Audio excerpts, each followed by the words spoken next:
Bonjour, on se retrouve aujourd'hui pour parler d'un célèbre pistolet japonais, le Nambu type 94, qui est surtout connu pour de mauvaises raisons, mais nous y reviendrons un peu plus tard dans la vidéo.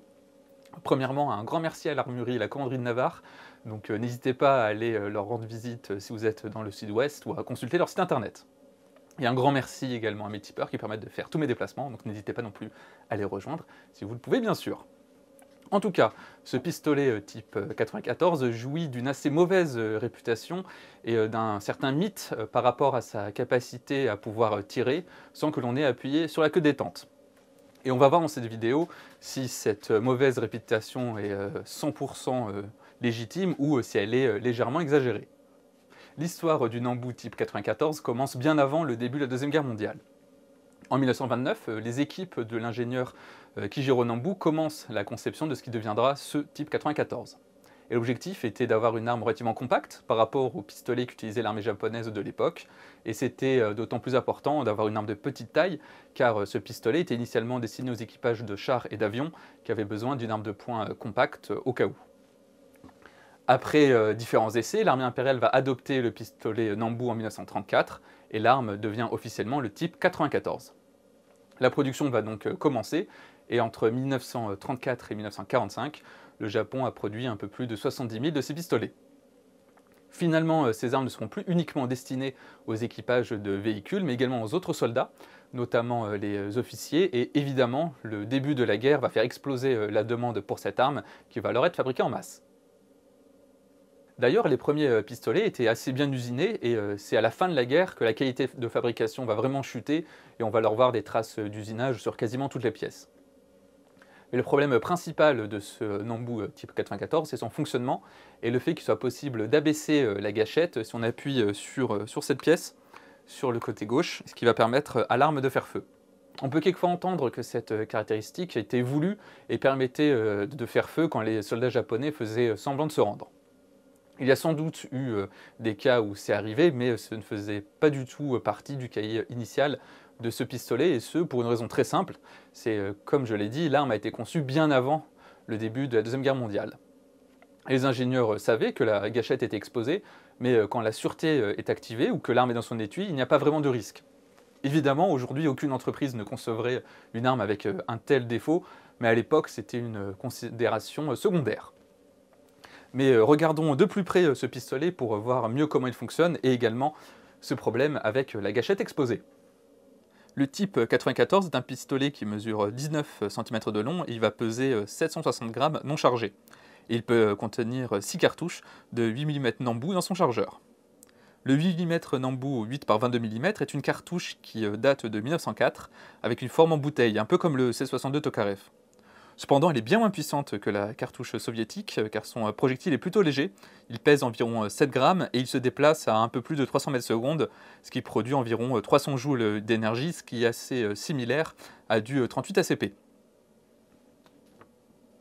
Au niveau des contrôles sur ce pistolet, nous avons notre sûreté, qui est cette pièce et qui va bloquer tout mouvement de la gâchette. On verra ça dans quelques instants.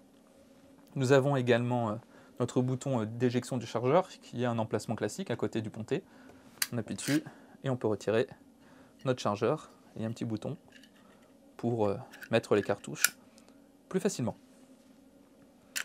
Il y a un arrêtoir de culasse sur cette arme, mais il fonctionne de manière un peu originale par rapport aux arrêtoirs classiques. Donc là, j'ai pas de cartouche dans le chargeur, ni dans la chambre, ce qui fait que la culasse elle va rester en arrière, mais je n'ai pas de bouton pour ramener la culasse en avant. Donc même si je tire dessus, il va rien se passer. Par contre, dès que je vais retirer le chargeur, elle va repartir en avant automatiquement, et à ce moment-là, il faut que je remette un chargeur garni et que je manipule la culasse pour la charger. D'ailleurs, pour le chargement, on peut voir qu'il se fait grâce à cette partie derrière, qui est striée des deux côtés, qui va me permettre de tirer dessus. Les organes de visée, comme on peut le voir, ils sont extrêmement basiques. On a un guidon qui est tout petit, ainsi qu'une hausse qui est également minuscule. Donc la prise de visée est extrêmement basique. C'est vraiment une arme qui était censée être utilisée en urgence, et ce n'est pas du tout une arme faite pour la précision. Et on peut voir à l'arrière cette pièce qui va nous permettre d'accrocher une dragonne. Maintenant, on va voir le problème principal de ce pistolet, c'est sa capacité à pouvoir tirer sans qu'on appuie sur la queue de détente. Donc déjà, on va vérifier que notre arme n'est pas chargée. Donc on peut voir qu'on a cette longue tige ici qui va être reliée à la gâchette. Et si la sûreté est désactivée, comme ceci, qu'on appuie au niveau du début de l'extrémité de cette longue lame, ça va libérer le percuteur. Et à ce moment-là, il était possible de faire feu. Donc on peut très bien attraper le pistolet sur le côté, appuyer sur la barrette, ça va relâcher le percuteur et l'arme va faire feu. Autre détail assez intéressant, c'est la sûreté de chargeur. Car quand il n'y a pas de chargeur, vous allez voir qu'il y a une sorte de lame derrière la queue de détente qui va automatiquement monter et empêcher le tir. Et quand je remets le chargeur, elle se baisse et à ce moment-là, je peux relâcher le percuteur. Je ne sais pas si vous pouvez le voir, mais la qualité de la détente, voilà, c'est vraiment une détente militaire. On a un point dur qui est extrêmement mou et le coup part quand il décide de partir. Au niveau de l'ergonomie, autant l'éjection du chargeur, le bouton est à un endroit classique, la sûreté également. Par contre, c'est vrai que la poignée, elle est vraiment extrêmement fine et c'est fait pour des gens qui ont des petites mains ou alors on va attraper l'arme uniquement avec le majeur et l'annulaire. Malheureusement, je ne vais pas pouvoir démonter ce pistolet, mais c'est pas grave, on va quand même expliquer un peu comment il fonctionne. Donc c'est un pistolet qui fonctionne par coup-recul du canon, et on a un bloc de verrouillage sous le canon. Et à l'intérieur, c'est vraiment une arme qui est un peu complexe, parce qu'à l'intérieur de la glissière, on a au moins une bonne vingtaine de pièces, et ce, pour une cartouche qui n'a pas énormément de puissance. Donc c'est une arme qui est un peu trop complexe pour sa munition et également pour sa raison d'être, parce que si on a un souci, le démontage n'est pas des plus aisés, il est assez facile de perdre des pièces.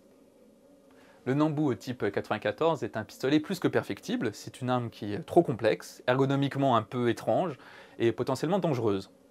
Cependant, est-ce que c'est vraiment la pire arme de tous les temps? Est-ce vraiment un pistolet qui était plus dangereux pour le tireur que la personne sur laquelle vous souhaitez tirer? La réponse est un peu mitigée, car l'arme était évidemment initialement destinée à être une arme de secours, et ce pour les équipages de véhicules.